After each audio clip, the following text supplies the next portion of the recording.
The recent discrepancies in tea bonus payments for farmers in different factories within different regions are now threatening to tear down the tea sector in a dangerous regional division between factories in the east of the rift and those in the west of the rift, with elected leaders from the west of the rift now blaming the KTDA of favorism, and this even as the tea agency maintains that quality is the main reason for discrepancies. NTV senior reporter Ibrahim Karanja reports. While the sharp decline in the 2025 tea bonus payments across the country caused an immediate uproar amongst tea stakeholders, the furore is now morphing into newer levels, with claims of regional favoritism pitting the west of the rift tea-growing counties against those in the east of the rift, largely made up of counties from the Mount Kenya region. Wednesday, and lawmakers from the west of the rift stirred up the honest's nest by directly linking the discrepancies in payment to the regional composition of the KTDA's senior leadership, in which the east of the rift have 2 members more than those in the west of the rift.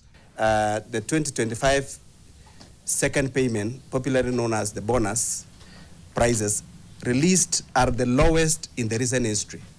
Factories in the east are getting 60.8 shillings, while you come to some factories in Nandi, we are operating between 17 and 15. What kind of injustice is this? As read earlier, 68% of all the tea production actually comes from the west. And we are the ones that are suffering the economic injustice of magnanimous levels. The lawmakers faulting KTDA for a series of alleged blunders, including alleged corruption, which they say has led to the current pricing. Among the reforms they are calling for is the overhaul of tea testing systems to an electronic model and the overhaul of the KTDA. As growers from the west side of the rift now decry that the flavor in their tea bonuses is no longer tasteful, the KTDA now says that regions have got nothing to do with the recent payouts, but quality.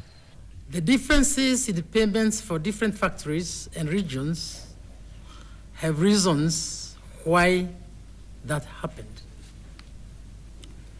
Price was a key driver of the revenues. Different teas from different factories and regions fetched different prices at the auction. Market forces determine the prices and the auction,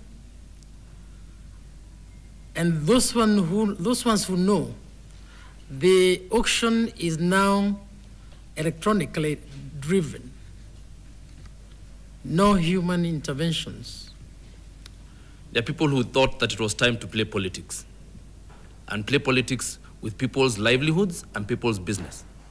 Some of those members of parliament you saw there are the cause of all this mess. According to the KTDA, for the general decline in tea prices, several factors, including the strengthening of the Kenya shilling against the dollar, are to blame.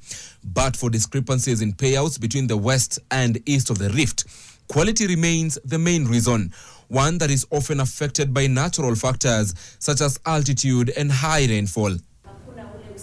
They had to fight off claims of favoritism towards farmers from the east side, even having to explain the representation of 7 from the east against 5 from the west.